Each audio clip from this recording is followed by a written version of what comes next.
Welcome back. We are here live right now. This is my first time doing it live. But we doing it live because that's what Rellism Sports Talk does. Yes, that is I, he is I, and I am him. Episode 105, Rellism Sports Talk. Okay, see me. It's dark. I'm trying to make it. I might have to just go backwards with this one so y'all can see my face. But guys, thank you for checking us out on the YouTube channel, podcast, doing the custom merch, Facebook. My man Tommy, GM Tommy does that. Also, man, if y'all want to get in the game and go against us in battle, we are ready. We got a crop full of willing and able debaters. Not just myself. We got a staff out here that's doing things. You know what I'm saying? And I'll put them up against many people to debate. We doing all kinds of sports, all kinds of different things.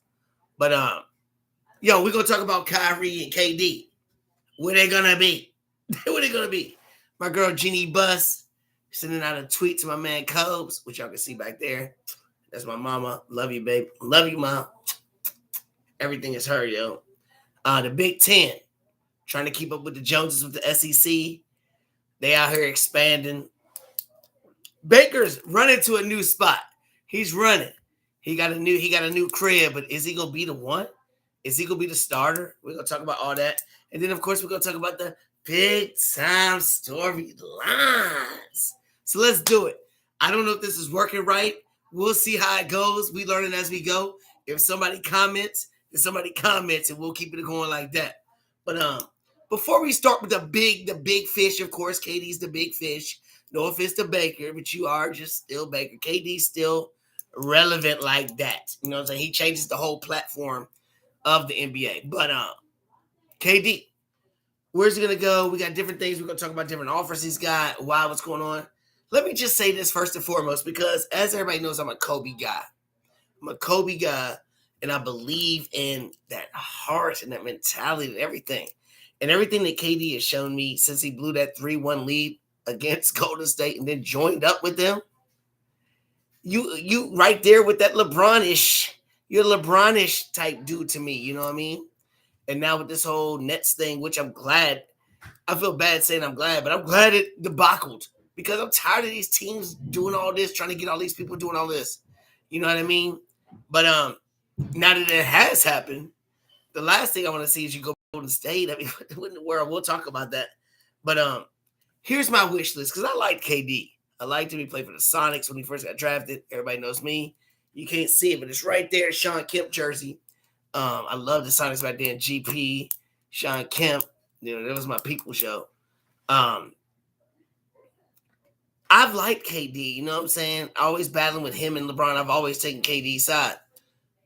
But I'm to the point where it's like you have put on the same kind of thing or tried to emulate LeBron pretty much. And then all I can remember the finals against LeBron, he hits a three from inside half court, but he hits a three and looks at him like, look at your team, homie. Like, it's people still think that as Steph Curry's team. No matter about the 2 finals MVPs you got or whatnot. I'm just saying. You know what I mean? I'm just saying. So, if anything that I can say, it really don't matter, but this is my opinion. KD, if you could go anywhere right now to rectify your career in my eyes, not in everybody else's eyes, but in my eyes, there's 3 spots that I would be like, man, I appreciate you for doing it for the love of the game. For the love of the game, for you, for your fan base, where you're from, and everything else. The first place I would say, Washington. Go to Washington. Ask to go to Washington because Washington ain't been good for ever. And Bradley Beal is not the greatest Washington player there, Shamond. It's Wes Unseld probably. But anyway, we can debate that on the Raw episode. And if you are new to this, the Raw episodes will be on Friday nights. It's late Friday night, so you might check it out on Saturday mornings. But anyway, so I say Washington. He's from there, whatever. You spent mad money on Bradley Beal. And I feel bad for Bradley Beal because he's going to be there collecting money, not really doing anything because their team's not going to be good enough. If there was some way that they could get rid of I don't even know who they would offer Kuzma and like the world in picks, whatever. I don't know, but you're going home. So that would be a good story. Like, you know what I'm saying? He said, I want to finish it at home. And you give Bradley Beal a chance. I mean, KD and Bradley Beal with some whatever people, you still got a chance. I mean, I'm just saying. I wouldn't put him as a favorite, but they could be top 6, 7. They'll be in the playoffs, put it that way. My next team was the Knicks, which you should have went to anyway. You needed to go to a team like the Knicks with the marquee, Madison Square Garden, and all that going on. You needed to go there instead of following behind Kyrie. Why are you such a follower? You're such a follower to be such a great player. You're such a follower. I don't understand it. Go to the Knicks. Hey, go to the Knicks. Be with those guys. Because if you can make anything happen with the Knicks, they're going to look at you a step higher because of what you did. And it's for the Knicks. I'm just saying. And then my last team, of course. My last team. How wonderful would it be if he said, you know what? I made a mistake leaving. I made a mistake ring chasing. I got my rings. I'm coming back. I've done all I need to do. I'm finals MVP twice. I'm MVP. Got my 2 rings. I'm coming back to OKC. OKC's got, 15, 18 first-round picks. You know what I'm saying? As long as they ain't get rid of Chet. Because Chet is, if y'all saw the Summer League game Chet was just in, you put Chet with KD. I'm not saying KD would win, but then you have an opportunity to spend all those first-round picks to try to enhance your team. Because there's people that want to leave. Donovan Mitchell wants to leave. DeAndre Ayton want to leave. All these different players want to leave. You might actually be able to get Kyrie to come there with you if you still want to play with him. I still haven't heard him say either way whether he wants to play with Kyrie. You're doing this cryptic tweet talking about people that know me in the locker room and play with me. You really ain't saying nothing, homie. I don't know if that's you or if it's somebody else using one of your burner accounts because you're such a punk. You got like 13 Twitter accounts. Be yourself, man. What's going on?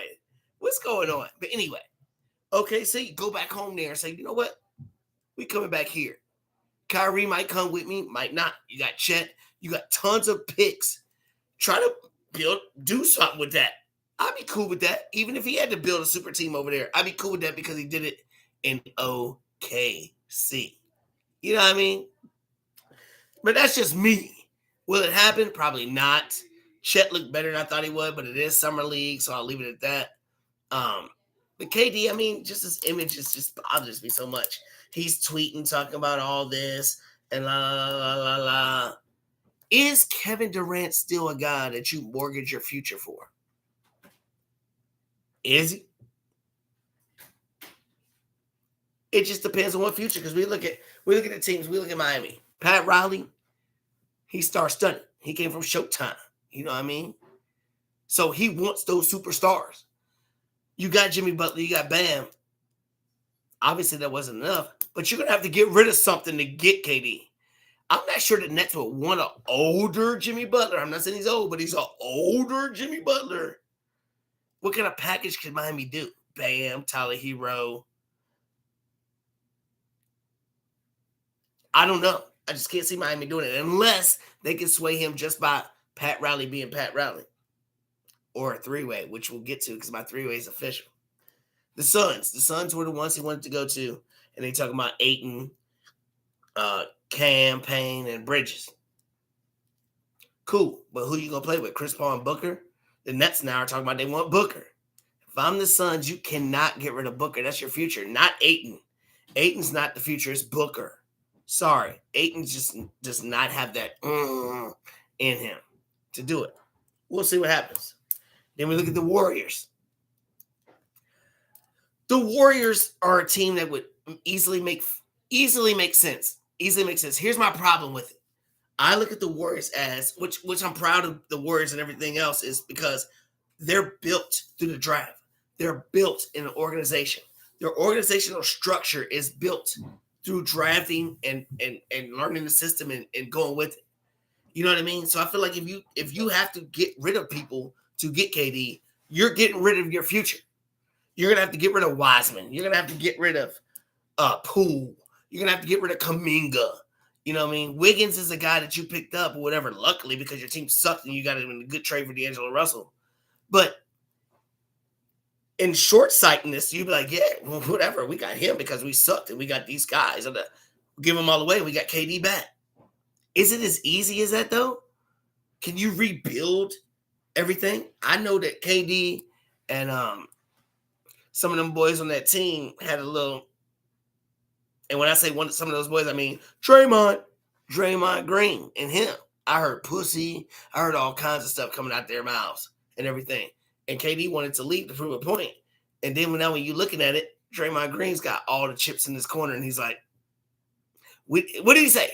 We didn't need you first place to win because we won without you. We don't need you to win again. And daggone sure he didn't just prove it again. So Draymond Green has all the chips in his favor. He won before KD. He won with KD twice. And now he just won without him. So KD, why put yourself in that situation? Yeah, you could go there and still be the best player on the team. I'm not saying he wouldn't be. Still be the best player on the team. But your legacy's always going to be linked to Golden State and Steph Curry, who's been doing this in LeBron's era with 4 rings. Steph's got 4. KD, you got 2.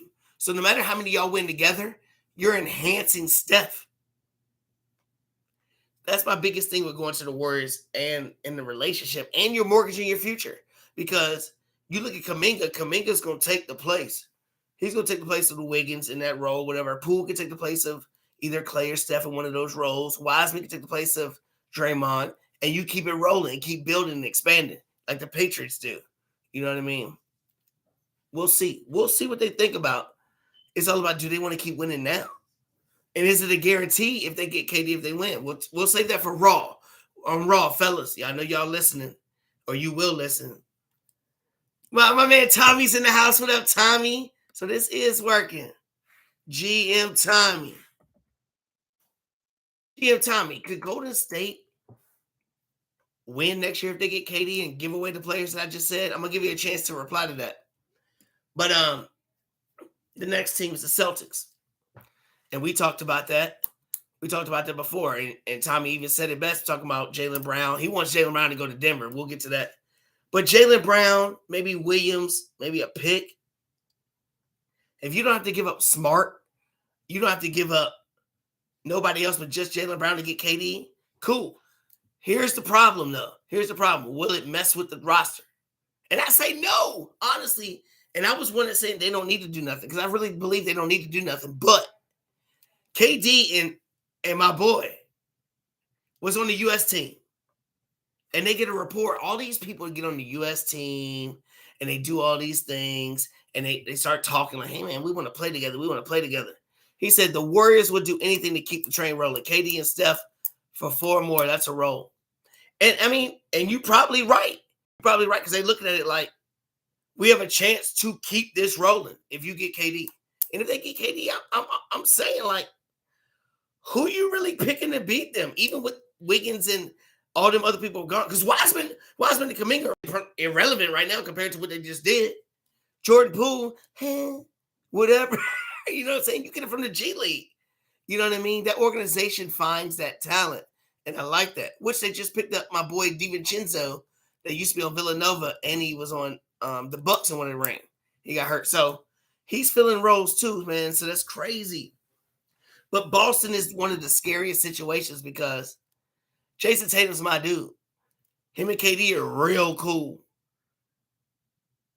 What happened? Does Boston feel like Jaylen Brown showed something that Tatum didn't in the finals?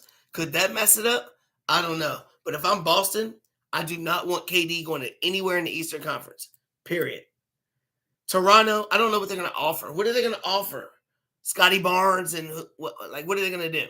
They don't have anything. He don't want to go there anyway. Here's my trade. 3-way trade to get everybody happy. All right. The Suns. KD wants to go there. He goes there. Suns get KD. Period. Utah gets DeAndre Ayton and either Bridges or Campaign, whichever one they want.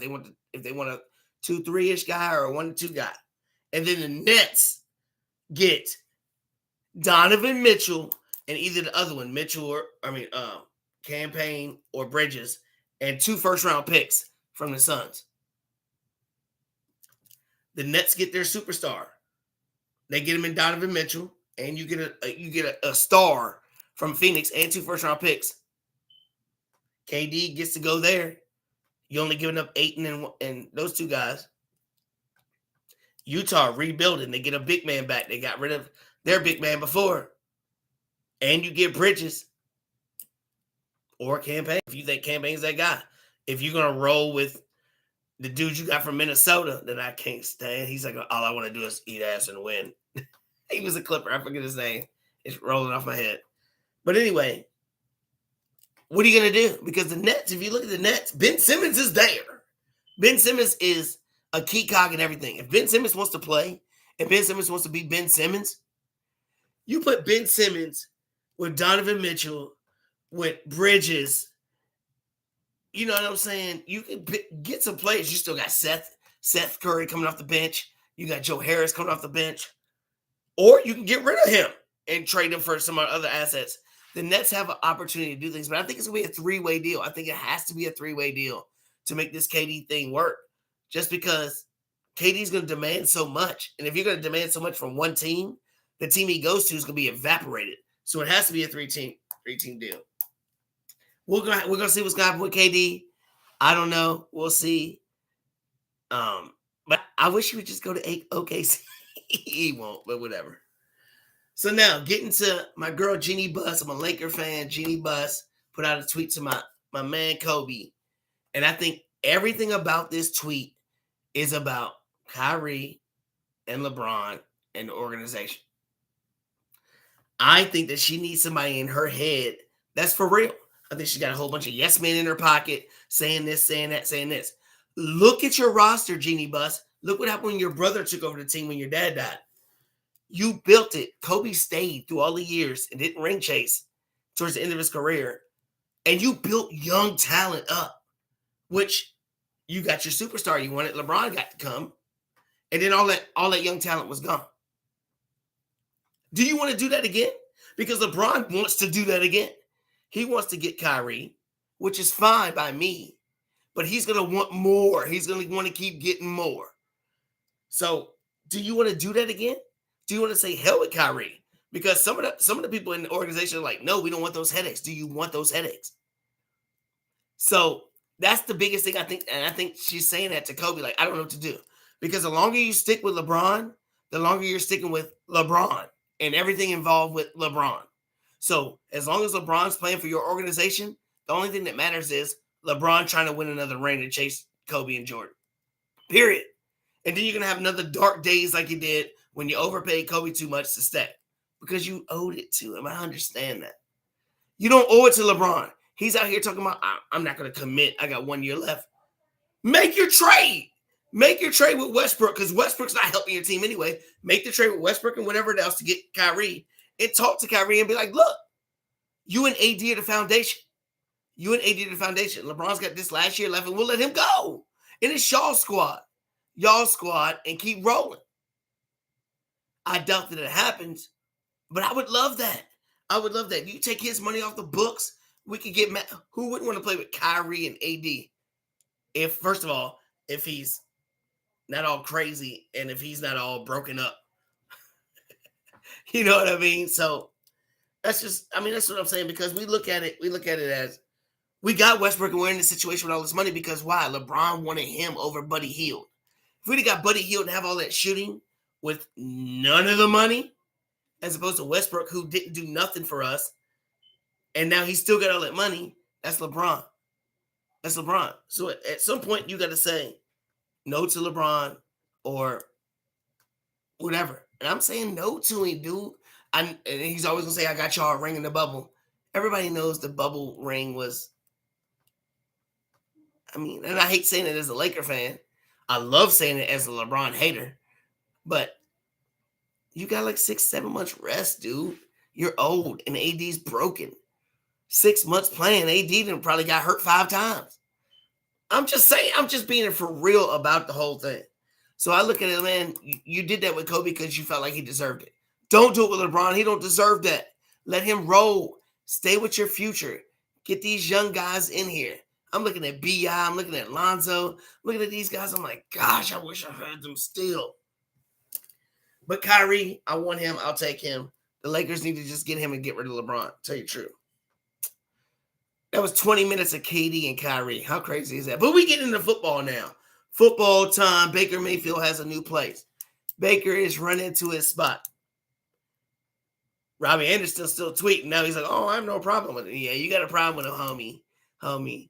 You know what I'm saying? And Darnold's out here like, I'm seeing ghosts, but I'm seeing Baker coming. I don't know what's going on.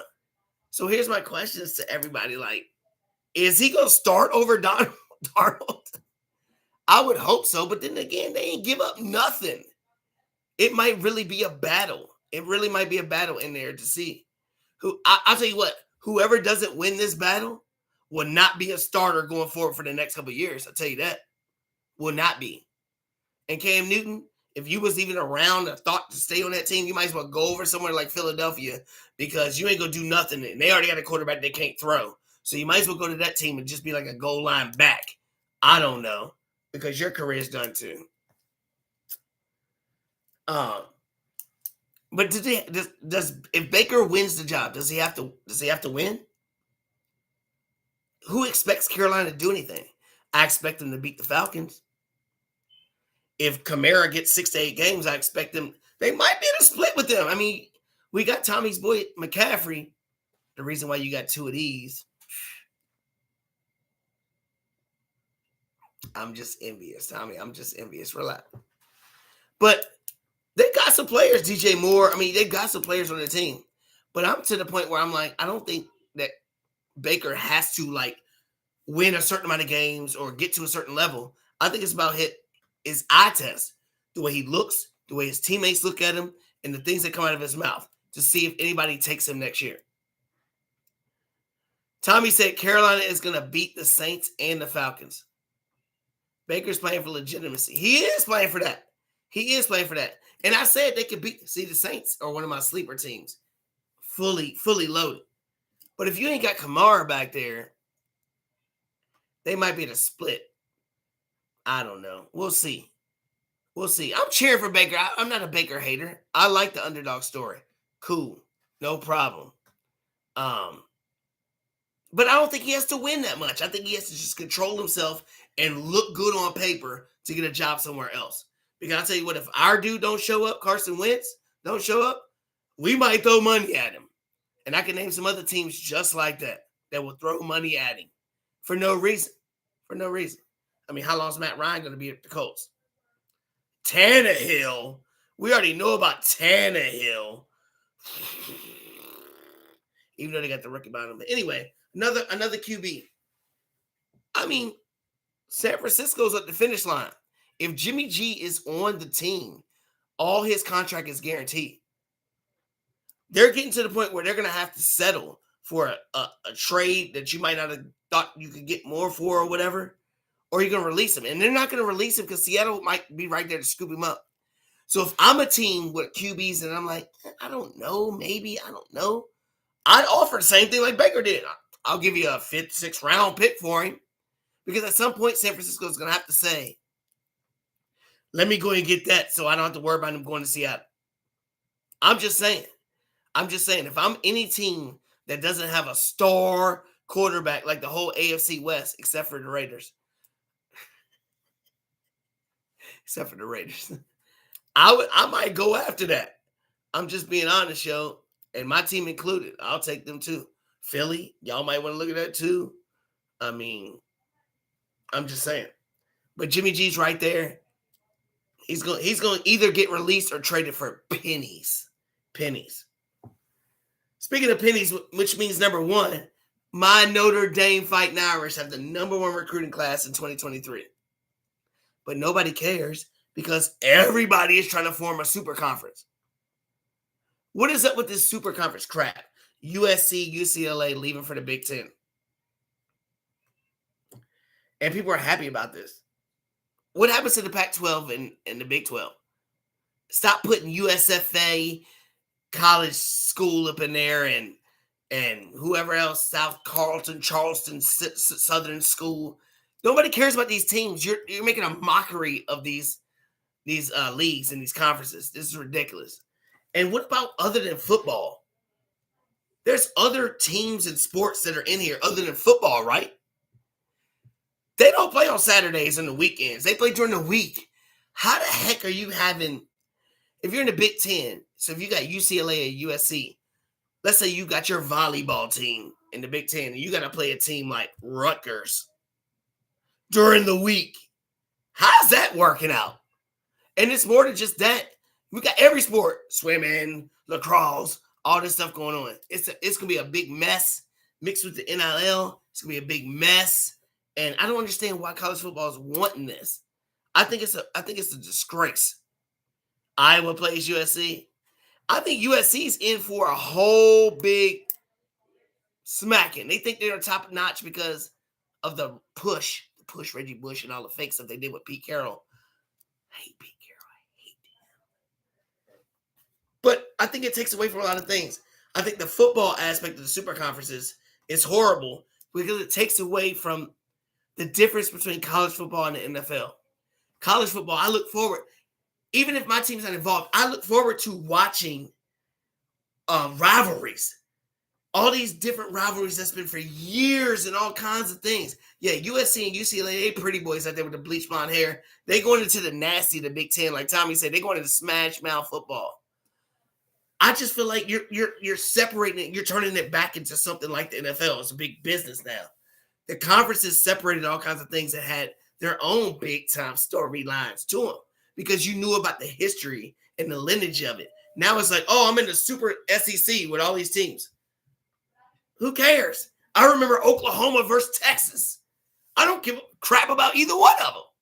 But Oklahoma versus Texas is a big deal. It's a big deal. But now being in the SEC, eventually that's going to get watered down and go away. These are big-time things that make college football exciting, that makes it just so much better as far as the atmosphere than NFL. Not better than NFL, because NFL is better. But anyway, but now it's going to these super conferences. At the end of the day, I think it's going to wind up being two conferences. It's going to be two mega conferences. Then what? You got the AFC versus the NFC, like the NFL. And then what? You're taking away everything, man. I think college football is really messing up by doing this. And I know everything's about money, and I know everything's always about the money. But I think the sport's really going to take a hit for this. And it sucks because, not saying that my team's any good. Notre Dame is not. We're not an SEC squad like Brandon, Alabama, and all this crap. But it's still fun watching the rivalry games. Whether you're a 10-0 team versus an 8-2 team or a 4-6 team, it's still watching UVA versus Virginia Tech. You know what I mean? It's still watching those kind of games. That makes it so much fun for college, and watching the crowd that are invested in it because it's their school, no matter the record or anything else. I think doing these big divisions like this is going to suck, man. I hate it. Something else I hate, Swole Daddy and Derek, the UFC pay-per-views the past two. What is going on? What is going with the main events? UFC, I don't know what's going on with UFC, but I'm all about the preliminary show. The preliminaries and the pre-preliminaries. They better than the main events. It's crazy. UFC, y'all got to figure out something because eventually people can get tired of paying $70 and not seeing no action when they can watch the prelims on ESPN for free and get tons of action and talk about one of their cards. You might not remember who the hell the people are, but you can remember something that happened, and you don't remember nothing on the pay-per-view you paid for. So I don't know. But this is the first live one. Thank you, Tommy, for jumping on here to make sure this worked. 30 minutes into it. I really just wanted to talk about some things to set us up for the Raw episode. Everything I talked about is going to be a setup for the Raw episode. Thank you, guys. Rellism Sports Talk, episode 105. Live with the big time storylines, and we out. Subscribe, share, spread the knowledge, baby. Spread the knowledge. Thank you, Tommy. Appreciate you, baby. Boom. See you Friday.